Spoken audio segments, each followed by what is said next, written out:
আহা, জুতাটা ছিঁড়ে গেল। এখন মাদ্রাসায় কিভাবে যাব? আরে প্রবলেম কই মাহমুদা? তুই ফেসবুকে গিয়ে বিয়ের শো স্পেসটা দেখ। ওখানেই অর্ডার দে, দেখবি 2 মিনিটের মধ্যে জুতো দিয়ে যাবে।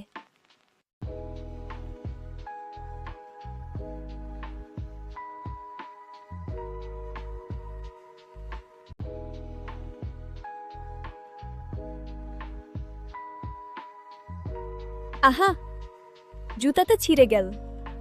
এখন মাদ্রাসায় কিভাবে যাব? আরে প্রবলেম কই মাহমুদা? তুই ফেসবুকে গিয়ে বিয়ের শো স্পেসটা দেখ। ওখানেই অর্ডার দে, দেখবি 2 মিনিটের মধ্যে জুতো দিয়ে যাবে।